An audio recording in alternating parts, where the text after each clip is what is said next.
Hi guys, share ko lang yung experience namin dito sa may Quezon City kanina. Mga alas 5 yon, 5 p.m. Nagulat ako, nakaupo ko sa sa gaming chair ko.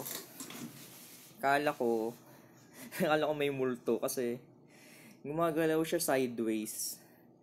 Tapos, ah, bigla ako umupo ng diretso.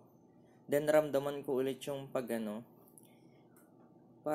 may gumagalaw sa chair ko. Parang may vibration o yumuyugyug. Then, kinabahan na ako. Sabi ko parang, kala ko una multo.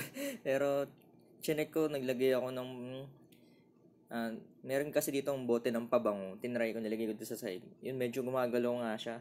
Tapos, bumaba ako. Nasa second floor kasi ako ng bahay. Tapos, bumaba ako. Tinanong ko yung mga nasa baba, family members. Naramdaman daw dun nila, gumagalaw yung TV. Tapos yun nga, yung mga liquid sa sa baso, gumagalaw. So, tinry ko, pinost ko sa Facebook.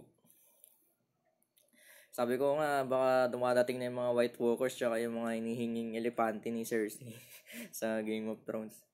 Joking aside, ingat na lang tayo. Then, yun nga, nag-post ako sa Facebook na tinanong ko din yung mga ibang friends ko. Yun nga, naramdaman din nila around Quezon City, iba nasa Rojas Boulevard. Ayun. Then, nakita ko na yung ABS-CBN News tsaka yung GMA, nag-post na rin. Nasabi nila may lindol nga.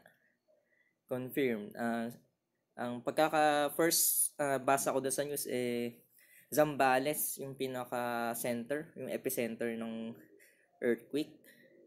Then, nakalagay sa GMA News is magnitude 5.7 and intensity 5 daw.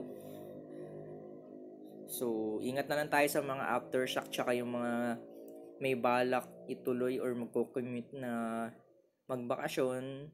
Magdalawang isip muna kasi hindi natin alam kung kailan yung aftershock or may another round pa ng lindol. Wag naman sana.